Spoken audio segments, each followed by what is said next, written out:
How do you see markets panning out next, let's say अगर मैं कहती हूँ 2-3 महीने इसका इम्पैक्ट रहता है तो वो कैसे पैन आउट होंगी? Markets will be highly volatile. पहली चीज, कोई भी हल्की सी गुड न्यूज आएगी वो रिएक्ट करेगी, बैड न्यूज आएगी वो ज्यादा रिएक्ट करेगी। बट एक इंटरेस्टिंग डेटा पॉइंट ये है कि पिछले from September 2024 till today every index is down. But मजेदार बात यह है कि पिछले 1.5-2 सालों में जो कंपनीज की अर्निंग्स है वो ग्रो करी है। तो यानी कि आपकी अर्निंग्स बढ़ गई और वैल्यूएशन कम हो गई है। हम 85% ऑलमोस्ट अपना आई थिंक क्रूड इंपोर्ट करते हैं, तो अभी सिचुएशन आपको क्या दिखती है करंट सिनेरियो? प्लस अगर ये थोड़ी एस्केलेट हो जाए then what is the scenario जो लोग फेस कर सकते हैं? इंडिया की एनर्जी सिक्योरिटी जो है वो मेरे हिसाब से काफी वेल टाइड अप है। बारिंग गैस, आई होप वो मैटर जल्दी। तो आपको नहीं दिखता ऑयल प्राइसेस या diesel prices rising in India, even in let's say अगर प्रोलॉन्ग्ड वॉर में कुछ भी हो सकता है। अभी क्या है ना, इंडिया की स्टोरी में समझ नहीं आ रहा, कुछ लोग कह रहे हैं बिल्कुल कमी नहीं है and we are absolutely fine, but on जब आप ग्राउंड देखते हो तो पीपल आर स्कैर्ड, लाइनें लग रही हैं एलपीजी गैस के लिए, वो चीजें हो रही हैं। मैं कलकत्ता में था तो I had gone for lunch और वो जीएम से मेरी बात हुई तो उन्होंने कहा कि हमारे पास भी सर अभी 3 दिन का ही सामान है। Till the time this news broke out we used to have a demand of 50 lakh cylinders per day. Suddenly the demand has gone to 75 lakh cylinders per day. People are hoarding. पूरे दुनिया की जो dependence है ना gas की वो Qatar पे। Qatar is like the माई बाप of gas in the world. अब अगर वो माई बाप है और उसने अपना सेंटर ही बंद कर दिया तो इसलिए नेचुरल गैस में एक परेशानी होनी लाजमी थी, तो वो हुआ है। पर अमेरिकन मीडिया में तो काफी रिपोर्ट्स आई हैं जिसमें अमेरिका हैज अलाउड इंडिया कि वो रशिया से ऑयल ले सके ताकि उनका गुजारा हो जाए। तो ट्रम्प की बात मेरे को लगता है उनके घर वाले भी सीरियसली नहीं लेते होंगे। I think he's a social media president first, then he's a legitimate president. जैसे आपने कहा कि प्रोलॉन्ग अगर ये वॉर जाती है, मैं इस प्रोलॉन्ग वॉर को 3 मंथ से ज्यादा मान, मैं कहती हूं 6 महीने चली, तो फिर हमारी क्या सिचुएशन? बहुत बुरा हाल है। We will be under tremendous stress.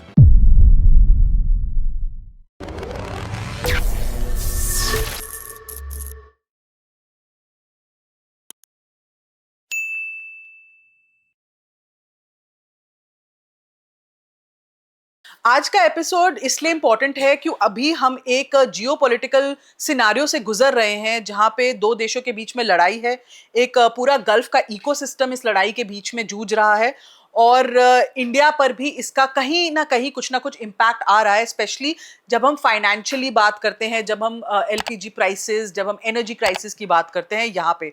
तो आज के जो हमारे गेस्ट हैं एक फाइनेंशियल एक्सपर्ट हैं, तो हम ये वॉर को ना थोड़ा फाइनेंशियल एस्पेक्ट से देखना चाहते हैं कि क्या इम्पैक्ट होगा इसका इंडिया का in the short term and long term में।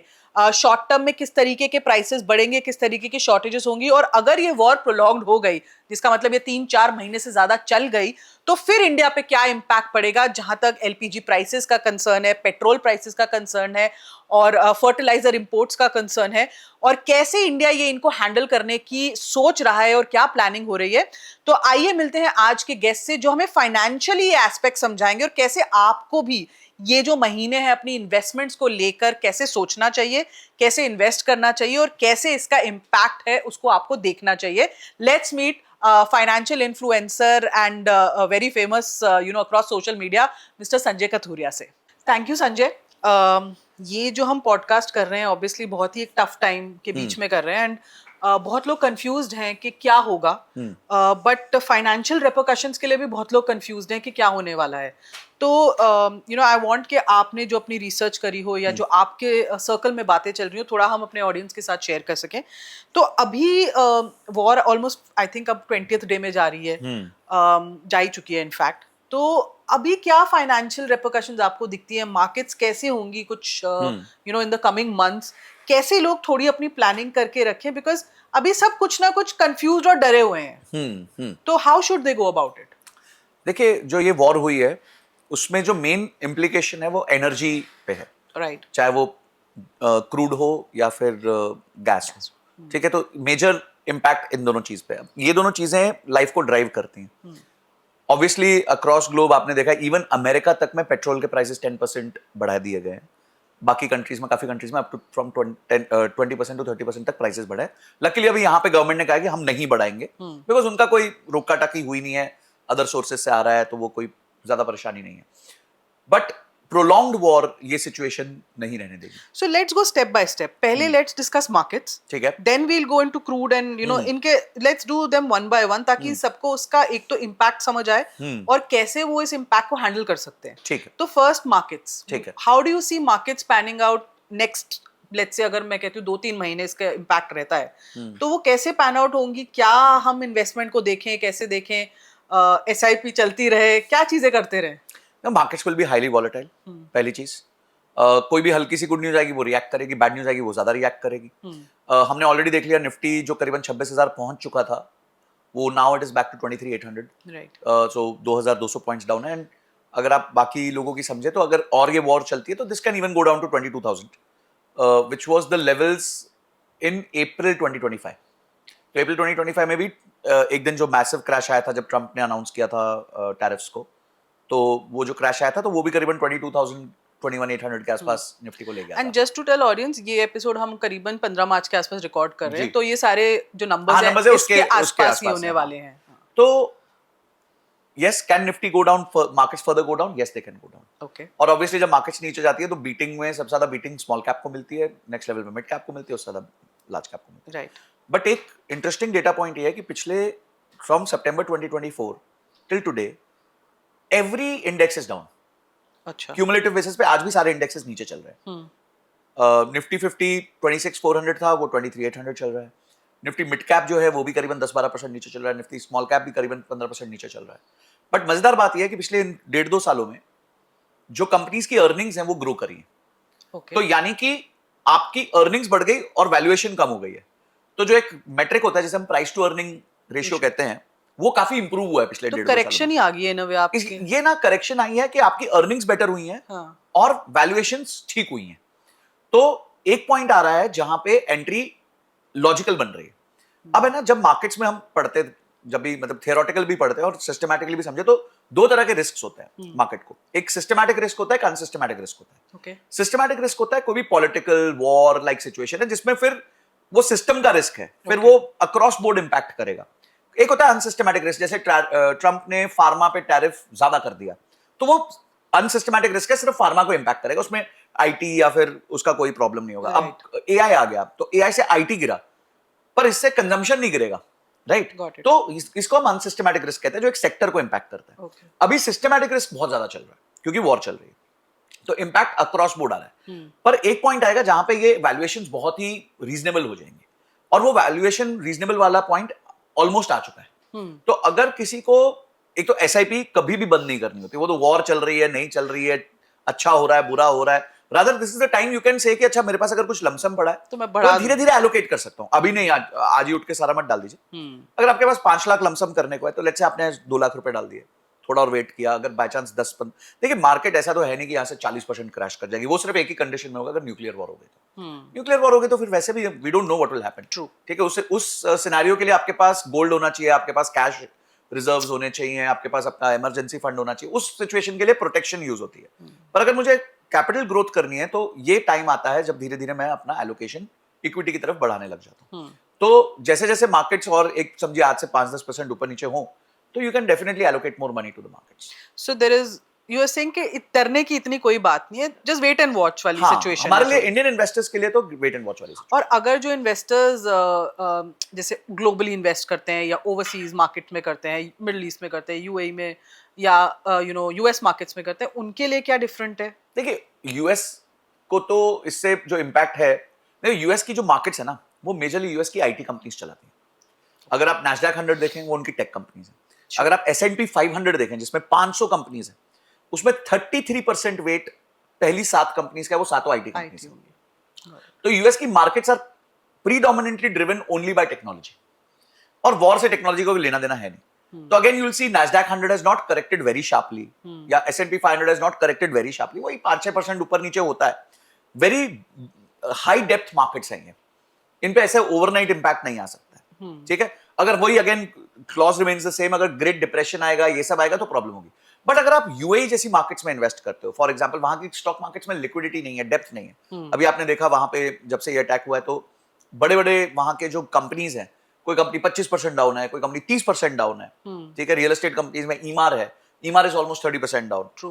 तो वो मार्केट्स में उतनी डेप्थ होती नहीं है। तो एज एन इंडियन इन्वेस्टर, अगर आप इंडिया से इन्वेस्ट करते हैं या फिर अगर आप बाहर से भी इन्वेस्ट करते हैं, I think your chosen markets should be very few. आपको इंडिया में इन्वेस्ट करना चाहिए, आपको यूएस में इन्वेस्ट करना चाहिए, आप चाइना में कर सकते हो, again very strong depth markets, और थोड़ा बहुत अगर आप चाहते हो तो हल्का सा पैसा आप इमर्जिंग मार्केट्स में रख सकते हो या यूरोप में रख सकते हो। इससे ज्यादा आपको कहीं ज्यादा डाइवर्सिफाई करने की जरूरत नहीं है। यू कांट विन, वो कहते हैं ना, you can't catch all the rabbits, सारे खरगोशों को अपन नहीं पकड़ सकते। तो coming to the two major things, जैसे आपने जो कहा था क्रूड एंड गैस बेसिकली, तो क्रूड में हम 85% ऑलमोस्ट अपना आई थिंक क्रूड इंपोर्ट करते हैं। तो अभी सिचुएशन आपको क्या दिखती है करंट सिनारियो, प्लस अगर ये थोड़ी एस्केलेट हो जाए then what is the scenario जो लोग फेस कर सकते हैं? देखिए, एनर्जी सिक्योरिटी इंडिया का इशू है नहीं अभी। अच्छा, पहले था, अब नहीं है, because we have multiple vendors. Okay. तो पहले हम सिर्फ जो है या तो सऊदी पे डिपेंड करते थे, अब ऐसा नहीं, हम वेल डाइवर्सिफाइड, हम रशिया से भी खरीद सकते हैं, ईरान से भी खरीदते हैं। अभी स्ट्रेट ऑफ हॉर्मुज से इंडियन शिप्स को आई थिंक अभी परमिशन मिल रही है, हाँ, एक एक एक तो करके आई जाने है, के लिए हाँ। परमिशन मिल रही है। वी हैव हैड, अभी जो नेवल इशू हुआ ईरान का, वो इंडियन वाटर्स में नहीं हुआ था, वो इंटरनेशनल वाटर्स में हुआ। तो एक शिप जो इंडियन वाटर्स में थी, उस पर रिक्वेस्ट आई कि आप इनको रोक लीजिए, तो इंडिया ने उसको ऑनर किया उस रिक्वेस्ट को। तो I think India maintains a very strong diplomacy towards across all the nations, and I think वो एक चीज ने हमें थोड़ा सा बचा के रखा है अभी। ऑब्वियसली गैस क्या था, गैस में क्या होता है कि पूरे दुनिया की जो डिपेंडेंस है ना गैस की, वो कतर पे। कतर इज लाइक द माईबाप of gas in the world. अब अगर वो माईबाप है और उसने अपना सेंटर ही बंद कर दिया कि जहां पे वो उत्पाद कर रहा था, उसने फोर्स मेजोर का क्लॉज वहां पे कर दिया, क्योंकि वो बहुत छोटा कंट्री है, it's a very small country, but world की 35 या 40% नेचुरल गैस वो कंट्रोल करता है। वाह। ठीक है, तो वो जब उसने बंद कर दिया प्रोडक्शन, तो ऑब्वियसली नेचुरल गैस में एक परेशानी होनी लाजमी थी, तो वो हुआ है। पर अमेरिकन मीडिया में तो काफी रिपोर्ट्स आई हैं जिसमें अमेरिका हैज अलाउड इंडिया कि वो रशिया से देखिए, ऑयल ले सके ताकि उनका गुजारा हो जाए। ट्रम्प की बात है ना, ट्रम्प की बात मेरे को लगता है उनके घर वाले भी सीरियसली नहीं लेते होंगे। वो आके, मतलब आप उनके देखो, वो कभी बोलेंगे कि Modi knock the door, he asked me should I come in. ऐसे होता है क्या कभी? कोई भी आपके प्रोटोकॉल्स में ऐसा होता ही नहीं है। वो तुम वहां उनके लिए चेयर खींच रहे हो, उनको बैठा रहे हो और दुनिया को बोल रहे हो उन्होंने डोर नॉक किया था और मुझे पूछा था कि मैं कम इन, और फिर मैंने उनको बताया। ये सब नहीं होता। He is very dramatic and that's his personality. तो वो करते हैं। अभी वो कहते हैं, मेरे डिफेंस वालों को मैंने बोला कि यार वो शिप्स अच्छी थी, बचा लो, तो बोलते हैं आई लाइक सिंकिंग देम। अब यार एक कोई लेजिटिमेट प्रेसिडेंट ऐसे बात ही नहीं करता है। तो I think he is a social media president first, then he is a legitimate president. But ठीक है, lot of things are in his control because he is the He's the most powerful man of the nation, world. yeah. तो वो करते रहते हैं। But India की energy security जो है वो मेरे हिसाब से काफी वेल टाइड अप है, बारिंग गैस। आई होप वो मैटर जल्दी। तो आपको नहीं दिखता ऑयल प्राइसेस या diesel prices rising in India, even in let's say अगर प्रोलॉन्ग्ड वॉर में कुछ भी हो सकता है। हाँ, what is the prolong definition आपकी? Prolong definition is more than 90 days। मतलब तो ऑलमोस्ट अच्छा 90 डेज कह रहे हैं, 3 मंथ्स। 3 months, क्योंकि उतना रिजर्व है हमारे पास, 90 डेज के आसपास का रिजर्व है। तो अगर उससे ऊपर चला, प्रोलॉन्ग हुआ, तो फिर तो कुछ भी हो सकता है। बट डू वी, सिंस अगर अभी तो हमें पता नहीं है 90 डेज होगा, 60 डेज होगा या 30 डेज होगा, बट डू यू थिंक जब ये ऐसी सिचुएशन आई है तो इंडिया हैज स्टार्टेड प्लानिंग के वो रिजर्व्स करते हैं? I am sure they would have done a lot of things. देखिए, अगर हम यहाँ पे बैठ के इतना सोच सकते हैं, तो वहां तो उनके पास क्या क्या डेटा पॉइंट्स है, रिश्ते हैं, रिलेशंस है, मतलब वो तो अपना हर, कहते हैं ना, सारे घोड़े खोल दिए होंगे उन्होंने कि अपने प्रोटेक्ट करना, because it's a very sensitive matter and it is a very political matter also, because every time anybody can attack you on this कि आपने एनर्जी सिक्योरिटी को सिक्योर नहीं किया इंडिया के लिए। देखिए, any country focuses on food security and energy security. Food security luckily Bharat में internal है, तो वहां इतना बड़ा इशू नहीं है। एनर्जी सिक्योरिटी हमारी कंप्लीटली एक्सटर्नल है, कंप्लीटली मतलब मोर देन 70% एक्सटर्नल हो गया, तो कंप्लीटली हो गया एक तरीके से। तो वो वाला जो पोर्शन है वो वेल टाइड अप होना चाहिए अक्रॉस नेशंस। एक वेंडर मरा तो दूसरा होना चाहिए, दूसरा वेंडर मरा तीसरा होना चाहिए, तीसरा वेंडर मरा। पर अगर पूरा गेम ही एक वेंडर कंट्रोल कर रहा हो तो फिर सभी, फिर कोई कुछ नहीं कर सकता। बट एनालिस्ट की कोई रिपोर्ट्स थी कि you no crude I think $200 a barrel पहुंच जाएगा, एंड उसमें क्या होता है कि even $1 increase affects you know quite a lot to at least nations like us. So then how do we say that के मतलब you know that crude oil prices इतने जब बढ़ेंगे, so how is it not going to impact us negatively? देखिए, crude is not like gold. Okay, gold over the counter बिकता है, right. ठीक है, क्रूड ओवर द काउंटर नहीं बिकता है। क्रूड रिलेशनशिप्स होते हैं, लॉन्ग टर्म कॉन्ट्रैक्ट्स होते हैं, लॉक्ड इन कॉन्ट्रैक्ट्स होते हैं। अगर आज इंडिया ने रशिया से लॉक इन किया होगा कॉन्ट्रैक्ट, तो वो लॉक इन किया होगा $65 पे, तो वो For let's say for let's say 6 months 12 months, Or years, फिर उन्होंने हाँ। सिचुएशन को हेज किया होगा। वहां पे हेजिंग होती है प्रॉपरली कि अगर कल को वाइल्ड मूवमेंट आती है तो हमारे पे इंपैक्ट ना आए। Okay. ठीक है, उसकी कॉस्ट बेयर करते हैं। इंडिया ने बेयर की होगी कि भाई $65 पे हम रोक रहे हैं अगर प्राइस को, तो हो सकता है उन्होंने $4-5 का एक्स्ट्रा प्राइस दिया होगा इसी बात का कि कल को अगर 100 से ऊपर हो जाए तो भाई हमारे को इंपैक्ट नहीं होना चाहिए, हम वही 65-70 में खरीद लें। Understood. तो बहुत, इट्स नॉट लाइक गोल्ड कि हम गए तो आज 1,50,000 का रेट था, कल 1,75,000 का हो गया, आज 1,60,000 का हो गया। तो जो कंट्रीज हैं वो ऐसे कर सकते हैं। This are very highly locked in contracts, long term contracts and hedged contracts. So अब तो फिर let's come to the I think the more important question which is LPG then gas, क्योंकि जैसे I think अभी हम recently कहीं गए थे and that's not a very big restaurant but उनको भी टेंशन थी कि उनके you know here in Delhi at least तंदूर उस पे नहीं चलते, क्या कहते हैं electric पे नहीं चलते। हाँ, तो they're not allowed, तो वो उस पे बड़ी टेंशन थी। they're trying to cut down on menus that are take you know dishes that are taking more gas consumption।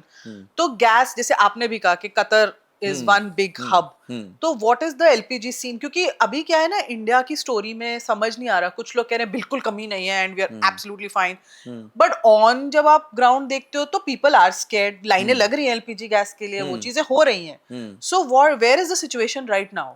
देखिए क्या होता है ना कि अफवाह जो है वो अपने आप में सबसे बड़ा वॉरफेयर है। हाँ, ट्रू। ठीक है, मैं ठीक, प्रॉब्लम है, इसमें कोई डाउट नहीं है। ठीक है। अब वो कितनी बड़ी है उसको समझना पड़ेगा।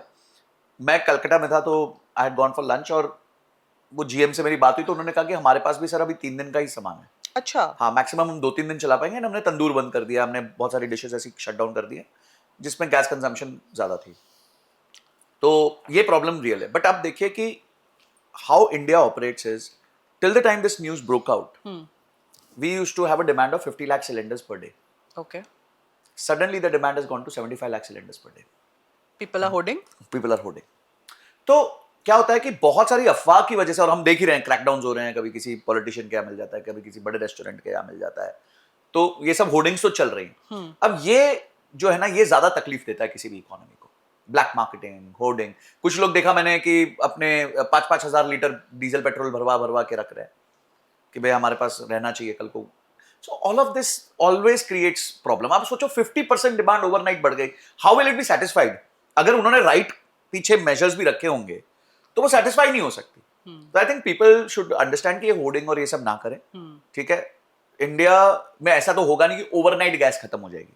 It will not happen like that. ठीक है, इंडिया के खुद के भी प्लांट से जहां से गैस आती है, हाँ कम हो सकता है, आपको रैशनिंग कर सकती है, होटल्स को 40-50% ऑक्यूपेंसी कम करनी पड़ सकती है, वो सब होगा। अगर पार्ट ऑफ ग्लोबल प्रॉब्लम है तो होगा, वो नहीं है हमारे पास अभी energy. I think this gives a very big shocker to our government कि भाई अगले 5-7 सालों में करो कि 30%, 20% हम बाहर से लाएं, 70-80% भारत से लाएं। पर क्या हमारे कोई हैं ऐसे लोकल रिफाइनरीज जिन पे हम करते हैं, या अभी जैसे अगर ये टाइम ऐसा आया which is a time you know for let's say help, तो who is going to help? What measures can we take? देखिए हमारे पास केजी बेसिन है, काफी जगह हैं जहां से गैस अभी एक्सट्रैक्ट होती है, पर वो is not enough for us. Of course. मैंने एक बहुत अच्छा ट्वीट पढ़ा था अनिल अग्रवाल जी का, वेदांता के जो चेयरमैन है, and he is into metal mining for so many years. उन्होंने यही कहा कि इंडिया के पास पूरा सेल्फ सफिशिएंट होने की कैपेबिलिटी है। He is the person who took Hindustan zinc, ठीक है, he took it from X to 100X, उन्होंने 100 गुना कर दी उसकी वैल्यू। कंपनी गवर्नमेंट की थी, उन्होंने वहां से खरीदी। उन्होंने नेशनल एल्यूमिनियम कॉर्पोरेशन या नाल्को में से कोई एक और कंपनी भी उठाई थी, तो उसको भी उन्होंने टर्न अराउंड किया। वो कह रहे हैं कि भाई इंडिया में सारे रिसोर्सेज हैं, तो प्रॉब्लम है कि टाइम इतना ज्यादा लगता है कि आज रियलाइज हो रहा है कि यार ये सारी चीजें बहुत फास्ट ट्रैक होनी चाहिए। आप एनवायरमेंटल क्लियरेंस करने जाते हो तो कोई प्रॉब्लम आ जाती है, आप खोदने जाते हो कोई प्रॉब्लम आ जाती है, फिर you know what all the problems are. 2G scam के समय सबको पता है कि क्या हुआ, ये कोलगेट के टाइम पे कि अचानक से माइंस जो अलॉट हुई थी वो चली गई। तो बिजनेसमैन के लिए बहुत मुश्किल होता है ये सब करना। अगर इंडिया ये फोकस कर ले कि हम अपने सारे रिसोर्सेज को एक्सप्लॉइट करेंगे और उस एक्सप्लॉइटेशन से हम अपनी एनर्जी सिक्योरिटी क्रिएट करेंगे। हमने पावर सिक्योरिटी क्रिएट कर ली, मोटा मोटी पावर सबके घर आती है, अभी 99% रीच आउट है। फूड सिक्योरिटी है, खाने का किसी को प्रॉब्लम नहीं है। अब सिर्फ एक ही चीज रह गई है, एनर्जी सिक्योरिटी रह गई। I think that is to be focused on, and इस वॉर ने सिखा दिया जल्दी कर दो। Sometimes these things come as a shocker, यार करो, अगली बार ऐसा नहीं होना चाहिए। एक्चुअली किसी ने सोचा नहीं था कि गल्फ फंस जाएगा इस चीज में इतनी बुरी तरीके से। You never knew that, see people thought कि a Muslim nation won't attack a Muslim nation because Yes. Muslim brotherhood ये सब चलता है। बट ये जो हुआ है ना, इसने सबको बहुत शॉक कर दिया कि इंटरनली यानी कि बहुत ज्यादा विवाद है, एक्सट्रीमली ज्यादा विवाद है, और दे आर नॉट, वो बख्श नहीं रहे हैं वहां पे। वो कभी कतर पे अटैक कर रहे हैं, यूएई पे कंसिस्टेंट अटैक कर रहे हैं, यूएई के सारे बैंक्स को बोल दिया आप निकल जाओ यहाँ से, नहीं तो देखो हम यहाँ पे अटैक कर देंगे 1 किलोमीटर रेडियस में। अब 1 किलोमीटर रेडियस में, हर 1 किलोमीटर रेडियस में बैंक है वहां पे, तो मतलब that means you will attack everywhere. In fact जो आप यूएस की टॉप 7 आईटी कंपनीज कह रहे हो, उनके जो ऑफिसेज है उनके वहां डेटा पे, सेंटर्स तोड़ दिए इन्होंने, अमेज़न डेटा सेंटर पे अटैक फेसबुक कर ने दिया, बंद किया अपना सेंटर। तो अब आप समझो ना कि इतना बड़ा रिस्क लेके बैठे हुए हैं वो गल्फ उतने से रीजन में, वेस्ट एशिया में। So apparently India should realise कि यार वहां पे कभी भी, जब तक एक कोई थ्रेट कंप्लीटली वैनिश नहीं हो जाता, तब तक वो थ्रेट जिंदा रहेगा। It's like a mine which never blasted, right? कि अगर आपने किसी का माइन लेट डाउन थी और वो ब्लास्ट नहीं हुई, तो 100 साल बाद भी ब्लास्ट हो सकती है। तो या तो आप पूरी तरह उसको क्लीन कर दो, या फिर आप मतलब वेट करो, कभी भी ब्लास्ट होगा। एंड जैसे आपने कहा कि प्रोलॉन्ग अगर ये वॉर जाती है, मैं इस प्रोलॉन्ग वॉर को 3 मंथ से ज्यादा मान, मैं कहती हूँ 6 महीने चलेगी, तो फिर हमारी क्या बहुत बुरा हाल सिचुएशन होगा, होगी? बहुत बुरा हाल होगा। we will be under tremendous stress. I think not on crude पे होगा, पेट्रोल के भाव बहुत भागेंगे, because as I said long term contracts भी होते हैं ना, तो इसका मतलब ये नहीं कि 10 साल के कॉन्ट्रैक्ट्स होते हैं, वो 3 महीने के होंगे, 6 महीने के होंगे, फिर तो रीसेट बटन दबेगा ना कि नहीं जी अब तो हमें रीसेट करना पड़ेगा, अब क्रूड का प्राइस है जी $100 चल रहा है, 110 चल रहा है, तो suddenly you will be up. अच्छा, हमें ये भी याद करना चाहिए कि ऐसा नहीं है क्रूड ये प्राइसेस पे कभी गया नहीं था, 2008 में गया था, at that time it was $147, but that time dollar was 47, तो Now it's 92. नाउ इट्स 92, तो इफेक्टिवली $70 पे भी हमारा सेम प्राइस है वो। तो हम एक्चुअली रुपी टर्म्स में देखें तो we have cross the top price of this crude, कि $100 अगर हो गया तो 9,500 रुपए हो गया आज। 9,500 उस टाइम नहीं हुआ था, उस टाइम करीबन 6,000 6,500 के आसपास गया था। प्रॉब्लम ये है ना कि किसी को nobody can think अभी इसीलिए सब डरे हुए हैं कि अगर ये इतनी लंबी चल गई तो, देखिए people in, and it's always a scare it is always a scare, and we have to realize कि as a country we need to have that self dependence, वो आत्मनिर्भर रियली होना ही पड़ेगा। एक बहुत फनी रील कल मैं देख रही थी, फनी क्या, इट वाज थोड़ा, my mother told me, by chance सुबह मेरी मम्मी से बात हुई तो वो कह रही थी कि मेरे all old people go to the park, वो वॉक करते हैं, बातें, डिस्कशन, यही डिस्कशन हो रही थी जियोपॉलिटिकल वहां पे। तो सब औरतों ने ना इंडक्शन गैसेस ले लिए और कुकर्स ले लिए, तो दे वर सजेस्टिंग मेरी मॉम को कि आप भी ले लो, पता नहीं गैस कब चली जाए, because this is how normally लोग बात करते हैं। एंड उसी बात शाम को मुझे एक रील दिखी, and there was this store, I think it was in Bombay शायद, और उन स्टोर के ओनर जनरली अपने स्टोर की रील्स करते थे। कल उनकी ये रील्स थी कि दिन में वो वैसे 4 से 5 इंडक्शन स्टोव्स बेचते थे, अब उनकी जो सेल है हर रोज की इंडक्शन स्टोव्स की 60 हो गई है। So, जो आपने कहा कि एलपीजी होर्डिंग है, ये भी एक अलग तरह की होर्डिंग हो रही है जो लोग कर रहे हैं, बट ठीक है, I think people are just finding ways to securing themselves, which is everybody's right. अब उनको डर लग रहा है तो ठीक है, you take an action कि आपने एटलीस्ट एक एक्शन ले लिया, but prolonged war will always be very very. पर ऐसा सिचुएशन हो सकती है कि गैस नहीं अवेलेबल हो? I doubt. I absolutely doubt, because India does produce gas. ऐसा नहीं है कि 100% of the gas is important. ये जरूर हो सकता है कि बहुत सारी गैस फायर्ड चीजें बंद हो जाए, ठीक है, बहुत सारी गैस फायर्ड चीजें ऊपर नीचे हो सकती हैं, बट बिल्कुल जीरो हो जाए ऐसे तो होपफुली ना हो। एंड एक और बहुत बड़ा क्वेश्चन आया इस वॉर के बाद अबाउट इंडियन डायस्पोरा, मतलब जो लोग बाहर हैं, specially in the gulf countries, बहुत इंडियंस हैं जो काम कर रहे हैं, ऐसे इंडियंस हैं जो सेटल्ड हैं, ऐसे इंडियंस हैं जो टेम्पररी वहां पे हैं। स्पेशली जब दुबई पर अटैक हुआ तो किसी को बिलीव ही नहीं हो रहा था कि दुबई पर अटैक हो सकता है। And rather I was just there a day back. हाँ, इनफैक्ट आप भी वहीं थे। मैं फ्राइडे तक वहीं था, सैटरडे को अटैक हुआ, एक दिन पहले ही मैं वहां से निकल के आया। I was supposed to extend my stay, and with God's grace मैं शायद, चलो बुद्धि उन्होंने डाल दी कि नहीं जाओ भैया वापस, काम है तुम्हारा तो निकलो यहाँ से। बट या and it felt personal, because मुझे ऐसा लगा यार 2 दिन पहले आप वहीं हो, you are seeing those places जहाँ पे अटैक हुआ है, आप भी वहीं थे, देख रहे थे सारी चीजें, तो अब मैं समझ सकता हूँ कि जो लोग वहाँ रह रहे हैं इतने टाइम से, उन पे क्या बीत रही होगी। And let me tell you, there is a lot of issue with Indians in US. अच्छा, कि H1B वीजास पे रीस्टैंपिंग नहीं हो रही, डर लग रहा है कभी भी बाहर फेंक दिया जाएगा। So everybody was looking to Gulf as an alternative to से कि चलो इंडिया तक नहीं आते वापस, पर गल्फ में आ जाएंगे, गल्फ में वीजा ले लेंगे, गल्फ में कोई कंपनी में काम कर लेंगे, एक ठीक-ठाक lifestyle. In fact I think even London में भी, जैसे I think Lakshmi Mittal ji, everybody was shifting, trying to move to Dubai, because Dubai had created such a beautiful ecosystem to invite people and say Sure. कि आप please आइए रहिए यहाँ पे, do what you want to do under the law and obviously you don't pay any tax, you get all the freedom in the world. तो वो ecosystem पे बहुत बड़ा dent पड़ा है and I've been speaking to a lot of my friends in Dubai, तो पता चल रहा है कि real estate prices में भी थोड़ा सा एक freeze सा लग गया है Of course. because people are not buying that easily now. तो इन्वेस्टर्स को एग्जिट नहीं मिल रहा है, तो लेट्स सी क्या होता है. बट जब तक रीजनल टेंशन बिल्कुल वन साइड क्लियर नहीं हो जाती, या तो कंप्लीट वाइप आउट नहीं हो जाता ईरान का, या कंप्लीट ट्रूस नहीं हो जाता कि ठीक है जी हमने सब सेटल कर दिया, अब इसके आगे कुछ नहीं होगा, ये पैक्ट साइन हो गया, 50-100 साल तक तो कुछ नहीं होता, उसके बाद देखी जाएगी. तो till that time these countries will be under tremendous stress. So मतलब अब ये कहना सही होगा ना कि किसी को इतना सेफ भी नहीं समझना चाहिए कि यू नो पीपल हैव हाँ. टेकन इट फॉर ग्रांटेड कि बहुत सेफ्टी है. यहाँ तो नहीं, सेफ्टी इंटरनल थी, वो लोगों को नहीं पता था ना. रोड सेफ थी, हवा सेफ नहीं थी. हवा से अटैक हो गया ना. रोड्स तो अभी भी सेफ है, कोई प्रॉब्लम नहीं है, रोड में खड्डे नहीं है, गाड़ी तेज चल सकती है, गाड़ियों का एक्सीडेंट कम होता है, वो सब ठीक है, पर ऊपर से कोई अटैक कर देगा ये नहीं सोचा था किसी ने. That is the poor part. So आपको इन योर सर्कल आपको लगा है कि टूरिस्ट इन्वेस्टर परसेप्शन थोड़ी सी चेंज हुई है? बहुत चेंज हो गया. अच्छा, मैं तो थोड़ी कह रही हूँ. बहुत चेंज हो गया. पीपल हैव सडनली, मुझे याद एक मूवी आई थी अक्षय कुमार की जहां एक अटैक दिखाया था. आई think it was Iraq who had attacked Kuwait.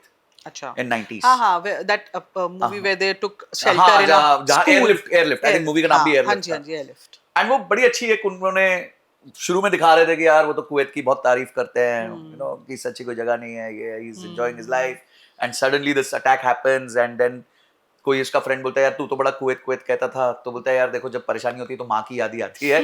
तो at that time India airlifted all it's people whoever they can. तो आई थिंक वो सिचुएशन हो गया. हम लोगों को याद आता है यार घर ही ठीक था, ये इंडिया ठीक था, वहां सब चलता है, मैनेज कर देते हैं, you know it's a big space. Attack हुआ था जैसे हमारे यहाँ भी ऑपरेशन सिंदूर के टाइम अटैक हुआ, इतना भारी इम्पैक्ट नहीं हुआ, बच गए, you know. And deep in the country impact नहीं हुआ, सब बॉर्डर एरियाज में थोड़ा जो भी हुआ होगा उधर हुआ होगा. सो आई थिंक वो परसेप्शन चेंज हुआ है, बहुत मैसिवली हिट हुआ है rather.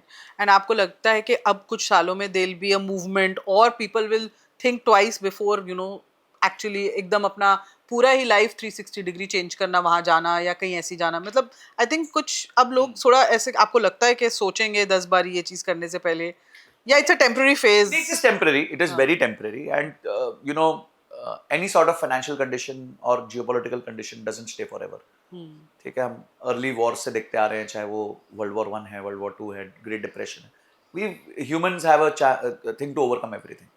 But in near future, people will consider it, and they will want a regional cohesion first. वो चाहेंगे कि रीजन में क्लैरिटी हो कि अब तो कोई झगड़ा नहीं है, कोई नीचे वो जो कहते हैं ना जैसे कोल्ड वॉर भी नहीं है. तो अगर उस लेवल पे लोगों को क्लैरिटी चाहिए होगी बिफोर दे शिफ्ट, या फिर वो ऐसे शिफ्ट करेंगे कि भाई दुबई में एंटरप्राइज ओपन कर दिया, कहीं और घूम रहे हैं, you know, back and fourth. हाँ बैक एंड फोर्थ कर रहे हैं, थोड़ा टाइम दुबई में जा रहे हैं, थोड़ा टाइम वापस आ रहे हैं, तो वो हो सकता है. बट मुझे लगता नहीं है कि ऐसा है कि टोटली जीरो हो जाएगा. पर उतना एक्साइटमेंट जो था, जो मेनिया चल रहा था उस पे, हाँ, बिकॉज़ हर दूसरा बंदा दुबई जाना चाहता था. मैं खुद सोच रहा था, मतलब मैं खुद देख रहा था कि हाउ कैन. और अब आपका परसेप्शन? ऑब्वियसली मेरा भी बदला है, सबका ही बदला है. Everybody's perception has changed. We want that this region has more security. We are not, you know, still Dubai is a great place, no doubt about that. But that regional security has to be there, because वो होगा तो ही जो है आगे आप safe feel कर पाओगे. अच्छा, एक और बड़ी फनी न्यूज इस सब चीज के बीच में आई कि यू नो अंबानीज आर वो रिफाइनरी को फंड कर रहे हैं यूएस में, and they are putting in $300 billion I think. तो ये न्यूज सच है या कितनी सच है? बिकॉज देवर रिपोर्ट्स के ये ऐसा हो नहीं रहा है, बट इसको शायद इन्फ्लेट करके बताया जा रहा है. देखिए वो तो डोनाल्ड ट्रम्प कुछ नंबर देंगे तो आपको समझना ही होगा कि वो, मतलब देखिए क्या होता है ना, वो जैसे हमारे महाभारत में युद्ध में चल रहा था ना कि अश्वत्थामा मर गया, नर नहीं कंजर, वो हाथी मरा है. तो वो वाला हिसाब है यहाँ पे झूठ नहीं बोला जा रहा, पर सच छुपाया जाता है. ठीक है, तो झूठ नहीं है, ट्रांजैक्शन हो रहा है, काम हो रहा है, there is an investment, but it is only till now it's been only $1 billion. $300 billion की तो उनकी मार्केट कैप नहीं है कंपनी की. मतलब इट्स अ ह्यूज सम. हाँ, तो 300, जिस कंपनी की मार्केट कैप 200 बिलियन है, वो 300 बिलियन कहाँ से इन्वेस्ट करेगी अभी? हाथ तो नहीं करेगी. So I think it's a 10 to 20 year investment horizon which will be used. Refinery को एक दिन में तो खड़ी होती नहीं है. सी, सिंगल साइट रिफाइनरी में दुनिया में सबसे बड़ी रिफाइनरी जामनगर है, सिंगल साइट. मतलब अगर आप देखें तो तो करीबन 1.4 मिलियन बैरल्स वो डेली प्रोसेस करते हैं। ओके। अब वो प्रोसेसर हैं, उनको रॉ मटेरियल चाहिए विच इज क्रूड। अब वो ये सब स्ट्रेट ऑफ हॉर्मुज से आता है, तो ये उनको दिख गया कि भाई प्रॉब्लम है। अब इंश्योरेंस कंपनीज इंश्योर नहीं कर रहे, तो उन्होंने एक तरीके से अपनी खुद की इंश्योरेंस खरीदी है कि गए और वहां पे अब हम करेंगे। अच्छा, बहुत साल हो गए, उन्होंने भी वहां पे एक रिफाइनरी लगाई है यूएस ने, बहुत ही साल हो गए, आई थिंक 1960-70s के बाद पहली बार कोई रिफाइनरी लग रही है यहाँ पे। तो अब जब वहां पे रिफाइनरी लगाई जाएगी तो ऑब्वियसली इनके पास क्रूड का एक्सेस होगा, तो क्रूड का एक्सेस होगा तो कभी भी इनके मेन रिफाइनरी के लिए क्रूड का एक्सेस खत्म नहीं, तो it's in a kind they have bought an insurance for themselves. तो वो जो इंश्योरेंस है वो 300 बिलियन की पड़ेगी, पर वो ओवरनाइट 300 बिलियन की नहीं पड़ेगी। 10 to 20 ईयर इन्वेस्टमेंट होगा, पहला फेज बनेगा, दूसरा फेज बनेगा, ऑपरेशनल होगा, बीच में रेवेन्यू आना लग जाएगा। नेट 300 बिलियन डॉलर की इन्वेस्टमेंट नहीं होगी, ग्रॉस 300 बिलियन की हो सकती है, नेट नहीं हो सकती जब तक रेवेन्यू भी आने लग जाएगा बीच में। और क्या ये this sort of a transaction will open more doors for India US sort of ties? और ये जो अजीब सी टेंशन चलती रहती है इंडिया यूएस में अभी कि उन्होंने कुछ कह दिया फिर हमने कुछ कर दिया, तो देखो वो तो टाइम पास है, वो आई थिंक मैंने बताया ना, ही is a social media first president, तो उनको पता है कि एंगेजमेंट कैसे बिल्ड करना है। उनका भी कोई सोशल मीडिया एक्सपर्ट होगा वहां पे, एनालिस्ट बैठा होगा, बोलो यार ये बोल दो तो सर ज्यादा लाइक्स आएंगे, ज्यादा कमेंट्स आएंगे, ज्यादा शेयर्स आएंगे। But at the back there is a proper diplomacy channel which goes on, at the back there is a proper system which goes on, और वो ओवरनाइट नहीं बीट किया जा सकता। उन्होंने, ट्रंप ने टैरिफ डाल दिया, सुप्रीम कोर्ट ने बोला मैं नहीं करता, वापस करो 160 बिलियन डॉलर, अब सरकार कह रही मेरे पास नहीं। तो ऐसा नहीं है कि वहां पे मतलब वन मैन शो चलेगा, वो अभी उतनी पावर नहीं है उनके पास, कांग्रेस है बीच में, सुप्रीम कोर्ट है बीच में, और वो अपना इंडिपेंडेंटली एक्ट करते हैं। तो अगर इन्वेस्टर इंटरेस्ट भी है, कल को इतने लोग, वो चाहते हैं इतने लोग पैसा डालें, और कल को वो कुछ ऐसे हरकत कर दे कि इन्वेस्टर का कॉन्फिडेंस टूट जाए, तो कंट्री में से इन्वेस्टर, इतना ज्यादा पैसा उस कंट्री में लगा हुआ है सबका, बीट एनी कंट्री। अगर आप ट्रेजरी में भी देखें तो जापान ने $1 ट्रिलियन लगाया हुआ है, बाकी सारी कंट्रीज ने, चाइना ने 400-500 बिलियन डॉलर लगाया हुआ है, ठीक है। तो ऐसे अगर वो करने लग जाएंगे तो उनको बहुत बड़ी परेशानी होगी, because that country depends on external capital, it's an external capital funded country. अच्छा संजय, इसमें अभी हम सब कंट्रीज की बात करें, हमने एक और जायंट की बात नहीं की, रशिया की। इसमें रशिया का रोल क्या हुआ है? बिकॉज हमने भी अपनी एनर्जी सप्लाई रशिया को डाइवर्ट, मतलब उनसे लेना शुरू किया है, आई एम श्योर काफी दूसरों ने भी किया होगा। So how is Russia somehow, has it benefited, या उसका क्या रोल है इस वॉर में, मतलब क्या रोल दिखता है आपको? उन्होंने बेनिफिट तो किया है। It is said in a report के करीबन जब से ये इशू स्टार्ट हुआ है 28 फेब से, they have made around about $6.5 billion extra. अच्छा, they are at a run rate of $150 million a day अच्छा। in terms of revenues because of incremental revenues because of this problem. पर ये सिर्फ they are oil, हाँ, they are making hay, मतलब obviously oil है उनका major हाँ, जो वो है, तो they are making hay when the sun shines वाला हिसाब है। तो इसलिए वो चुप बैठे हैं। इसलिए चुप बैठे, उनको एक्शन लेने की जरूरत नहीं है। This action is very very favorable for them. What we might not understand is, हो सकता है कुछ सपोर्ट वो ईरान को कर ही रहे हैं, क्योंकि वो उस ब्लॉक में आते हैं जहाँ ईरान है, रशिया है, चाइना है, तो देयर इज अ चांस कि वो उनको भी सपोर्ट कर रहे हो कि भैया चलते रहे, तो हमारा भी तब तक थोड़ा सा अगर महीने का हम $4-5 बिलियन एक्स्ट्रा कमाते हैं तो ठीक है, थोड़ा सा उधर डाइवर्ट कर देंगे एक्स्ट्रा, तो अपना काम हो जाएगा। So I think they are playing a very silent game, they are not doing anything, they are their own problems to handle with Ukraine, तो वहीं लगे रहेंगे। I know आप you're a financial side guy, but ये question मुझे आपसे, I'm trying to ask everybody also, जो भी रुचि लेते हैं और इन चीज़ों में बातें करते हैं, कि how do you see India handling diplomacy ties? ये आपको कैसा लगता है, मतलब how would you rate that sort of a thing? क्योंकि वॉर से कुछ ही टाइम पहले मोदी जी इजराइल पीएम को मिलकर आए और फिर समझ नहीं आया क्या हुआ, तो ये एक everybody wants to know कि क्या हम are we doing well on the diplomacy meter? सी, मैं सिंपल बोलता हूँ, आप इतनी बड़ी जंग छिड़ी है और आपको साइड नहीं लेनी पड़ रही, जो पीट रहा है वो भी आपका दोस्त है, जो पिट रहा है वो भी आपका दोस्त है, ठीक है, जो साथ में खड़े हैं वो भी आपके दोस्त हैं, गल्फ भी आपके अगेंस्ट नहीं है। जब गल्फ को फोन हो जाता है कि हमारे लोगों को इवैक्यूएट करना है तो फुल सपोर्ट मिल जाता है। स्ट्रेट ऑफ हॉर्मुज ओपन कर दिया जाता है, चलो इनका जाने दो टैंकी, इनको परेशान मत मतलब करो। एक आध So, आप देखिए ओवरऑल तो ऐसे कोई सिचुएशन लग रही नहीं है ना कि, और समटाइम्स किसी का घर जल रहा हो और आपका उस पर इम्पैक्ट ना, आप दूर हो ना, वो भी एक बहुत अच्छी स्ट्रेटजी होती है। ओके। एंड हर पॉइंट पे आप देखेंगे वो कंडेम कर ही देते हैं प्राइम मिनिस्टर कि मैंने ये नहीं ठीक लग रहा है, ऐसा नहीं होना चाहिए, फिर वो फोन भी कर देते हैं, तो he is available but he is not going close. ठीक है यार, उनका युद्ध चल रहा है, अब आपके दो दोस्त है, दोनों की लड़ाई हो गई, वो दोनों कह रहे हैं मैं, तू बीच में मत आ ठीक है, तो it's good situation that you don't have to take sides. And that's why even there was a video which I saw, I don't know how true it was, but कोई UAE का कोई senior official कह रहा था Modi can finish this war, just has to make one phone call to Netanyahu and उधर Iran को and it will be done.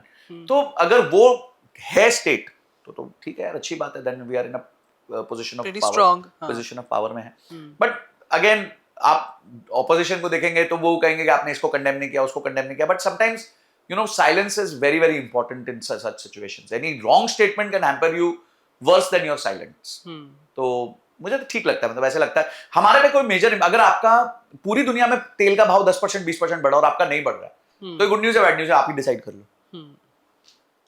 अच्छा, अगर if you have to tell 3 you know I won't say tips but 3 steps जो अब लोग ले सकते हैं who are you know scared about investing in the markets or any kind of investment, क्या 3 चीजें थोड़ा ध्यान में रखें and go with the flow then? देखिए, सबसे पहली चीज, दोनों तरफ ओवर एक्साइट मत हो ना. बहुत हैप्पी साइड ओवर एक्साइट हो, वो मैं बहुत खरीद लूंगा, या फिर बहुत नहीं मैं बेच देता हूँ, क्योंकि मेरे को बहुत फोन्स ये भी आ रहे हैं कि सर हम बेचते क्या, अब हम 50. अगर आपने बेच दिया तो आपने तो लॉस को लॉक कर दिया. ठीक है, ऐसा नहीं है मेरा लॉस नहीं हो, मेरा भी लॉस हो रहा है. लॉस होता है मेरा पोर्टफोलियो नीचे जा रहा है, लॉस नहीं हो रहा है. लॉस है उस दिन जब हम बेचेंगे और उसको लॉक कर देंगे लॉस को. ठीक है, तो आप बिल्कुल वो गलती कभी मत करिए. अगर आपको डर लग रहा है इस टाइम एसआईपी पे, तो एसआईपी रोकने की जगह एसआईपी में थोड़े हाइब्रिड फंड्स डाल दीजिए, उस तरीके के इन्वेस्टमेंट स्टार्ट कर दीजिए. अगर आपको बहुत ही डर लग रहा है कि भाई मैं I am very afraid and I can't manage so much volatility, तो स्मॉल कैप से मूव कर जाइए, स्मॉल कैप की एसआईपीज को बंद कर दीजिए, हाइब्रिड फंड्स की तरफ चले जाइए, इनकम फंड्स की तरफ चले जाइए, इस तरह के फंड्स पे चले जाइए. ठीक है, लार्ज कैप पे चले जाइए, डेट पे चले जाइए, पर इन्वेस्टमेंट मत रोकिए. At all times I would request you not to stop investment, because this is a time when you can capture things at a better price. अब मैं देख रहा हूं कि कितने कितने स्टॉक्स है जो अपने 52 वीक हाई से 40% नीचे हैं, 50% नीचे हैं. तो जब 52 वीक हाई चल रहा था तब तो आप खरीदने को दौड़ रहे थे. आज जब वही चीज आपको 40-50% डिस्काउंट पे मिल रही है तो आप डर रहे हैं. एंड नॉट दैट कि वो स्टॉक्स खराब है, ऐसे खत्म थोड़ी हो कि कंपनी ऑपरेशनल है, उसका प्रॉफिट चल रहा है, उसका धंधा चल रहा है, काम चल रहा है. हाँ, कुछ इश्यू होगा तो थोड़ी टाइम प्रॉब्लम आएगी, फिर वापस रिकवर कर जाएगी. आप अगर बॉम्बे स्टॉक एक्सचेंज का 46 ईयर चार्ट देखें, 1979 में वो 100 पॉइंट्स पे था. आज वो 70, बीच में तो 82 तक चला गया, बट अभी भी वो 79,000 पॉइंट्स के आसपास है. 79,000, 100 to 79,000 is 790 टाइम्स. ठीक है, तो अगर आप इसका CAGR निकालेंगे तो करीबन 15% के आसपास का इसका CAGR आता है. यानी अगर आपने 100 में डाला होता और चुपचाप बैठे होते, कुछ ना किया होता, तो भी आज आप 15% CAGR होते. अब आपको एक मजेदार बात बताता हूँ. लोग कहते हैं सर इन्फ्लेशन भी तो है. क्या इन्फ्लेशन माननी चाहिए हमें? 5-6%. मैं कहता हूँ 10% मान लेते हैं. 10% तो बहुत ही नंबर बड़ा कर दिया हमने. True. अगर वही 100 रुपए 10% इन्फ्लेशन के हिसाब से ग्रोथ है तो उनकी क्या वैल्यू होती है आज? 15% के हिसाब से 79,000 हुआ है, तो 10% के हिसाब से कितना होना चाहिए? वो 100 रुपए का आज वैल्यू क्या होगा? 100 का 8,000 हुआ है इन्फ्लेशन के हिसाब से, और वो भी 10%, 6% नहीं, 10% इन्फ्लेशन के हिसाब से. और 100 का 79,000 हुआ है, तो you give this investment some time. जब नीचे आ रहा हो, कोविड के टाइम 33% मार्केट क्रैश हुई थी, फिर रिकवर कर गई, 8-10 महीने में रिकवर कर गई. 2008 का जो ग्लोबल फाइनेंशियल क्राइसिस आया था, 3 साल में रिकवर कर गई, कर जाएगी रिकवर. अब कब करेगी वो नहीं पता होता, वो किसी का कोई गारंटी नहीं है इस दुनिया में. अच्छा, any impact on gold, because and specially जैसे दुबई में भी कोई गोल्ड पे इम्पैक्ट है, क्योंकि it is supposed to be a gold safe haven और ये सब चीजें. गोल्ड इस बार थोड़ा अलग बिहेव कर रहा है. हाँ. और वो इसलिए अलग बिहेव कर रहा है क्योंकि डॉलर इंडेक्स स्ट्रांग हो गया है. डॉलर इंडेक्स स्ट्रांग होता है तो गोल्ड कमजोर होता है. ओके. और अभी जो इशू हो रहा है, जैसे यूएई में तो गोल्ड सस्ता हो गया, और सस्ता हो गया है, मतलब वहां $30 के डिस्काउंट पे चल रहा है गोल्ड. तो जो भी इंटरनेशनल रेट है $5,000. But this is physical gold अगर आप कह रहे हैं, अगर आप फिजिकल गोल्ड लेने चाहते हो तो $30 के डिस्काउंट पे चल रहा है, which is a significant discount. 6% discount बहुत है. Over this, so you know काफी बड़ा डिस्काउंट चल रहा है. सो समझ नहीं आ रहा इस बार गोल्ड भी जो है भागा नहीं है. It is not reason. कहते हैं ना जब क्राइसिस होती है यूजुअली आप देखते हो कि gold price, that's a normal theory people talk about. Any bad news is good news for gold. हाँ, वो अपने लोग अपने रिजर्व्स बनाते हैं कंट्रीज, बट अभी गोल्ड इज सो स्टैग्नेंट. समझ नहीं आ रहा कि why gold not. Because dollar index भी अप्रिशिएट कर रहा है. दोनों ऑपोजिट चीजें हैं, वॉर और डॉलर इंडेक्स ऑपोजिट हो रहे हैं. तो डॉलर इंडेक्स अप्रिशिएट करने की वजह से जो है आपका गोल्ड उतना तेजी से अप्रिशिएट नहीं कर रहा है. क्योंकि जब डॉलर इंडेक्स अप्रिशिएट करता है तो लोगों का पैसा डॉलर की तरफ चला जाता है, गोल्ड की तरफ नहीं जाता है. जो डॉलर इंडेक्स कमजोर होता है तो गोल्ड की तरफ इन्वेस्टमेंट बढ़ता है। क्योंकि बहुत लोगों ने गोल्ड इसलिए लिया था थिंकिंग के इस टाइम देखिए पे आप वो अगेन शॉर्ट टर्म के लिए मत सोचिए, गोल्ड आपने ले लिया नो प्रॉब्लम, आप वेट करो वो तो 5-7 चलो साल, कोई चक्कर नहीं। Gold is see always once again any volatile asset और any such asset you have to give it time. अगर आप बहुत डरते हो, ये सब नहीं कर सकते, तो एफडी में पैसा डालो, क्यों परेशान हो रहे? 6-7% तो वो भी दे देता है भारत में, एफडी भी आपको 6-7% तो दे ही देगी।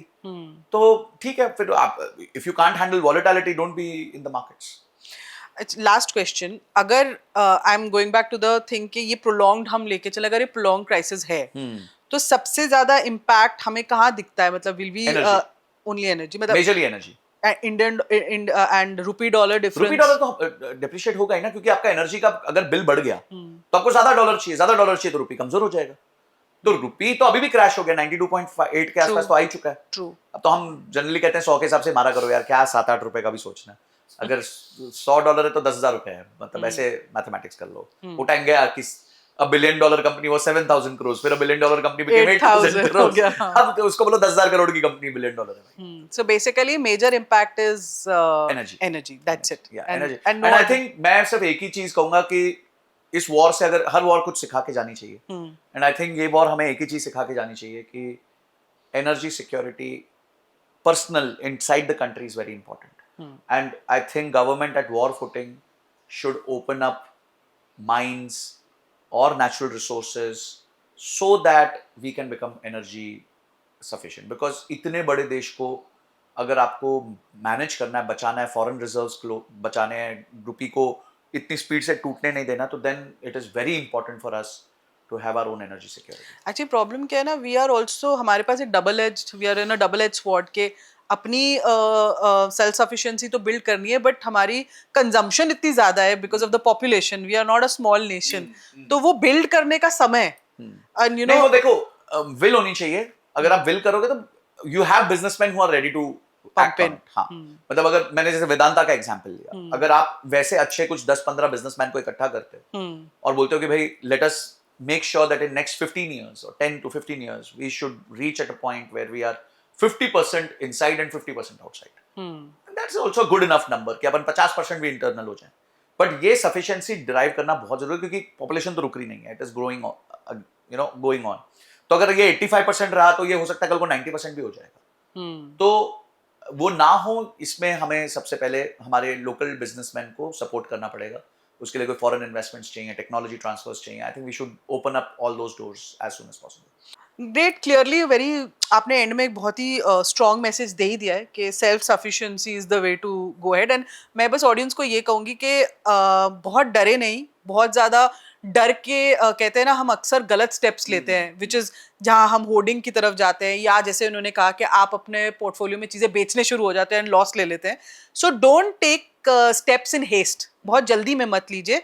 अभी इस वॉर का इम्पैक्ट हमारे कंट्री पे फाइनेंशियली इतना नहीं है जितना हमें लग रहा है। हाँ, जहाँ पे crude energy, you know, gas, ये सब चीजें हैं, वो भी किसी ना किसी तरह हैंडल हो रही हैं। We'll have to see in the days to come कि कैसे और अनफोल्ड होती हैं। अभी हम बीच में कहीं यू नो लटक रहे हैं in terms of what decisions to take. But मैं आपको ये कहूंगी कि try and share this episode to as many people जिनको ये यू नो कंफ्यूजन है दिमाग में कि हम अपनी इन्वेस्टमेंट के साथ क्या करें, मार्केट्स में कैसे करें, गोल्ड का क्या करें। बहुत सारे ये सवाल आते हैं यू नो, बिकॉज हम लोग फाइनेंशियल पॉडकास्ट करते हैं, लोग ये सवाल लिखते हैं कॉमेंट सेक्शन में। तो उन सबको मैं कहूंगी कि please do watch this, share it to as many people as you want, and do subscribe to the channel, क्योंकि अगर आप वो नहीं करेंगे तो ये फटाफट से इन्फॉर्मेशन आपको कभी नहीं मिल सकती जितनी जल्दी हम चाहते हैं कि आप तक ये इन्फॉर्मेशन पहुंच जाए। सो आज के लिए इतना ही। Thank you so much Sanjay for being here, and thank you for watching समझे क्या।